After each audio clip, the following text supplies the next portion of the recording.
Hello there friends, welcome back to another episode of Generation Tech. My name is Alan. As you get more into Star Wars lore, it quickly becomes apparent that ranking Jedi and Sith swordsmen is a feudal practice. There's no hierarchy where you can definitively say that this Jedi or this Sith Lord was the most powerful, and here are the top 3 behind that individual. Instead, what we see are a huge field of combatants all trained in unique ways with very distinct advantages and disadvantages. Then there are the actual factors on the battlefield, which of course can negate a lot of those advantages or disadvantages as well. For instance, the Sith assassin Darth Maul is not supposed to be able to defeat a Jedi Master as seasoned as Qui-Gon Jinn, especially when he had the support of his Padawan Obi-Wan Kenobi. Qui-Gon Jinn might have been more experienced and skilled in his Ataru Form 4, but Darth Maul's Darkside aligned Juyo form gave the assassin an edge. Qui-Gon gets tired from expending immense energy trying to sustain the acrobatic Ataru form. Meanwhile, Darth Maul can continuously feed into his own anger, something he's been taught to focus on since birth. And so Darth Maul stuns the Jedi by killing one of their most skilled and, in hindsight, one of their most important warriors. He could have been that stabilizing presence that Anakin needed, and he also could have taught the entire Jedi Order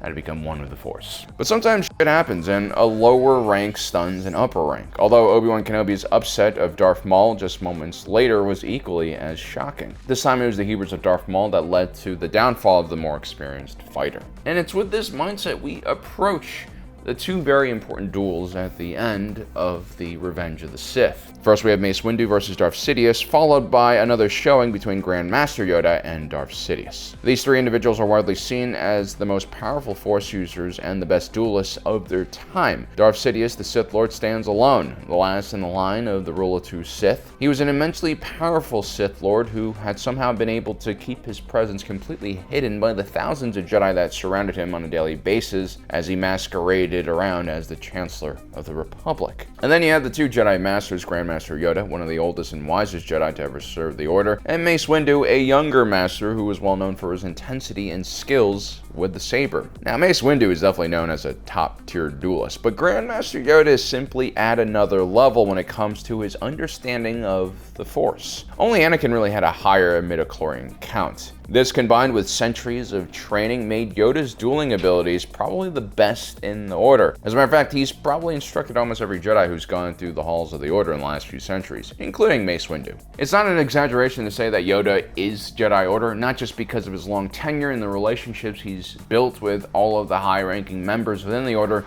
but it's also because of his immense power. You could say that he alone could single-handedly defend the Jedi from outside powers. Mace Windu was really just a middle-aged human with a few decades of experience. In theory, he should not be in the same class as Yoda. But when both individuals go up against Chancellor Palpatine, it seems like Mace Windu actually fares better. What exactly happened here? Well, as you'll see in this video, every combatant is different. Every combatant has their own strengths and weaknesses, and when 2 combatants meet on the battlefield, it's really hard to know how these strengths and weaknesses will match up and react with one another. Before we continue, a quick word from our sponsor for today's video, Saber.com. They produce some of the best looking replica lightsabers in the galaxy. And for the Christmas season, they have an amazing deal for you right now. Buy 1 replica saber and get a free Padawan saber. Simply add both blades to the cart and the savings will be applied automatically at checkout. Saber.com has some truly awesome blade designs, including some of the blades that we will be talking about today, like Mace Windu's blade. You have the gold inlay, a style reminiscent of the High Republic era that Mace Windu is desperately trying to bring the Jedi back to. Then there's Palpatine's blade, fit for a Chancellor or perhaps a Royal Emperor. It also has that grand age of the Republic vibe to it. Now, if this sounds like something you guys might be interested, check out the link in the description down below for more information about Saber.com. Well, thank you for your patience. On to the rest of the video. So first, let's take a look at Mace Windu's fight with Palpatine in his office. Now, you might be thinking to yourself, well, Palpatine is clearly outnumbered by the Jedi. Mace has bought not just himself, but 3 very seasoned Jedi Masters to support him: Kit Fisto, Agen Kolar, and Saci Tin. Even if these 3 Jedi Knights individually are weaker than Mace Windu, together they are quite formidable. Although it should be mentioned that Kit Fisto was an underwater combat specialist who oddly mastered Form 1 technique, which is the most basic form. It's not very useful against someone like Darth Sidious. Agen Kolar was a renowned swordsman, but often quite impulsive and prone to striking first and asking questions later. He would actually go down first during this battle. Assassin Tin was seen as an invincible fighter when behind the sticks of his personal starcraft. He was also an individual with a natural telepathic power that made him very sensitive to other people's thoughts and energy attacks. And if you take a look at Sidious right before he jumps and attacks the Jedi, well, he actually lets out this scream. That's no ordinary scream, that is actually a Sith battlefield technique. Quite commonly used against the Jedi back during the Old Republic days when there were entire battlefields full of warriors going back and forth with their force powers and lightsabers. Had Agent Kalar and Sassy Tin been in the Army of Light, they would have known the proper methods to defend themselves from this very common Sith attack used back then. But the Jedi of this period, despite being quite used to warfare, were just not used to fighting Sith Lords. Only a handful of Jedi actually managed to duel individuals like Count Dooku and Asajj Ventress, and many of those Jedi didn't live to tell the tale. And so when Palpatine lets out this Force scream, take a look at Agent Kalar and Sassy Tin, they're not even looking in the right direction as he runs them through with his blade. That scream completely disorients them, and Palpatine is able to take down two of the more powerful Jedi here in quick succession. And then he immediately skewers Kit Fisto after with ease. Kit Fisto is probably the weakest out of the four here. So how does Mace Windu survive this initial assault? Well, I think Palpatine does recognize that Mace Windu is probably the most dangerous out of the four and saves him for last. And what makes him so powerful? Well, it's his focus and training. You see, unlike the other Jedi, Mace Windu didn't let 1,000 years of peace catch him off guard with his pants down like some fool. He took his lightsaber training extremely seriously. And in all fairness, most Jedi also took their lightsaber training seriously. You see, lightsaber training wasn't just about combat, but also about finding self-discipline and one's connection to the Force. But Mace Windu took it to the next level. Not only did he master every form of lightsaber combat, he started developing his own as well, and he started looking into the forbidden Sith form of lightsaber combat known as Form 7, Juyo. Form 7 was off limits to the Jedi because this was one of the most unpredictable and aggressive forms of lightsaber combat. It was almost 100% offense. As mentioned before, individuals like Sidious and his apprentice Maul were able to use this vicious technique to great effect against the Jedi. What made Form 7 so dangerous was not just the aggression and chaotic nature of the strikes, it was also the mindset of the individual using Juyo. You see, every strike in Juyo needs to be enhanced by the Force in order for the duelist to not run out of energy. Therefore, an individual needs to fall into a trance and tap into their passions and emotions. The Jedi, of course, are always opposed to being attached to emotions when fighting, so Juyo stands directly against the teachings of the Jedi Order. The Sith, however, heavily relied on their emotions. Their anger and fear was what made them so powerful. This is why it always was a very natural fit for a Sith to do Juyo. Now keep this all in mind as Kanan Jarrus shows Sabine Wren in this scene how a lightsaber works. You're not fighting with a simple blade as much as you are directing a current of power.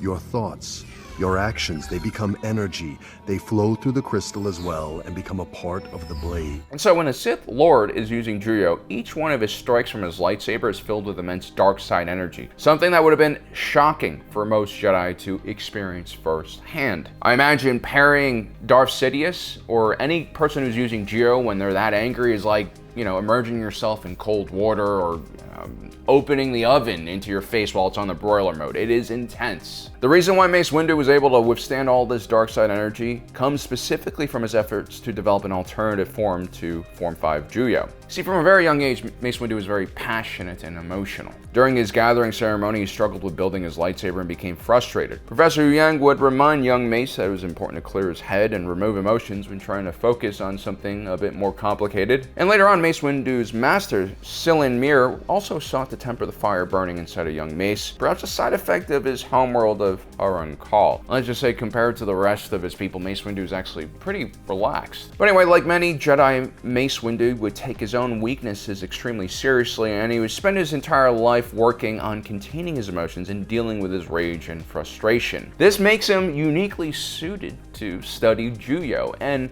figure out a way to tap into this form's destructive combat abilities without actually allowing the dark side to taint him. And so when he created Vaapad, it was as much of a state of mind as it was a Form 7 fighting style. When using Vaapad, a Jedi would enjoy and relish the fight and the satisfaction of winning, something that could be considered borderline dark side. This actually allowed a Jedi to mimic the energy and speed of a Sith Lord without falling into the more dangerous and extreme emotions of hatred and fear. This does mean that the fountain of energy that Vaapad taps into is a bit less powerful than Juyo. Although at the same time, it was still considered very dangerous for a Jedi to practice Vaapad if they weren't properly prepared. As a matter of fact, Mace Windu only taught one individual how to use Form 7, and that was Balaba, his apprentice. And then again, she seemed to use Form 3 far more often on the battlefield, and that's because Form 3 is a much more useful form in everyday life, especially when you're on a battlefield and the majority of life-ending projectiles come in the form of blaster bolts and not lightsabers. In all honesty, Vaapad was kind of overkill for the battlefields of the Clone Wars.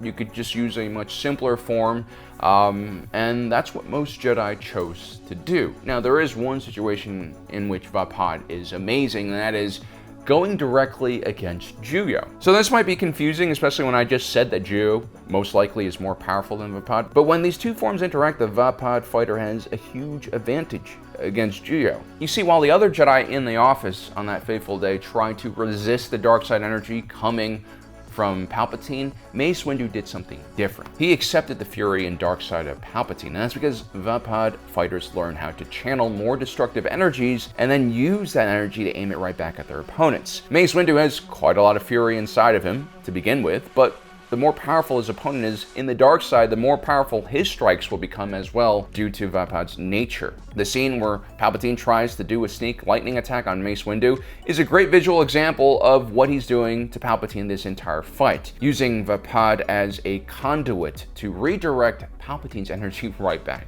into his own face. It's actually said that when Anakin walked in on this fight between Palpatine and Mace Windu, he couldn't even see Mace Windu's lightsaber. It was just a glowing purple orb. This is how fast his attacks had become by the end of the battle, and this is when Palpatine had no ability to really resist anymore. But the funny thing is, if Mace Windu were to go up against Grandmaster Yoda in a fight, unless Yoda's, given into the dark side, I imagine Yoda's Atara would be actually quite formidable against Mace Windu. And the two would be far more evenly matched because Mace Windu can't tap into the dark side if it's not there. Now let's move on to the fight between Yoda and Darth Sidious. These are two individuals with the same level of skill and power in their respective sides of the Force, which means they aren't exactly going to be even on the battlefield. And that's because the dark side is naturally going to be more powerful in a physical fight. It's a destructive energy. It's not to say that the light side doesn't have its merits or its strengths, but in a direct fight between two equally experienced Jedi and Sith, the Sith will usually win. But the Sith also have to contend with jealousy and competition from their fellow Sith Lords, whereas a Jedi has the full support and backing of his allies, and more importantly, the Republic's immense military forces and economic capabilities. Now,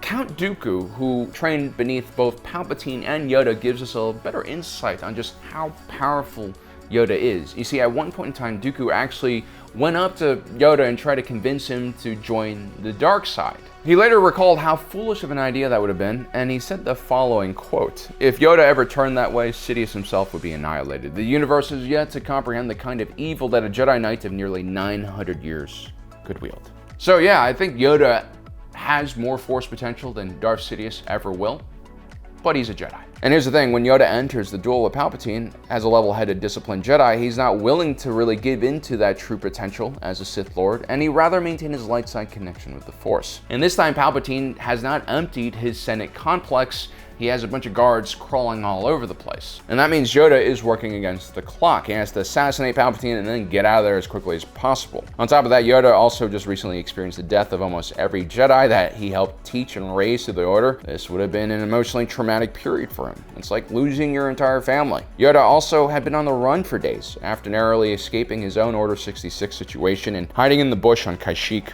until his Wookiee friends could find him a ride off-world. Taking all of this into consideration, it was clear that Yoda and Palpatine were too evenly matched for either side to have a true advantage. And when Yoda fell from the heights of the Senate chamber, he wisely understood that having the high ground in Star Wars is OP and decides to retreat and fight another day. Ultimately, Mace Windu won the duel, and he lost his life, whereas Yoda lost the duel and kept his life. And so let this be a reminder that power rankings are kind of dumb, unless, you have like a bowl game you're trying to figure out or something like that.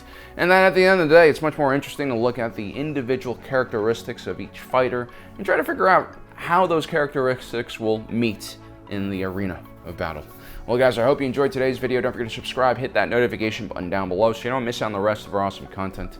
As usual, my name is Alan, reminding you that my allegiance is to the Republic, to democracy. I'll see you next time.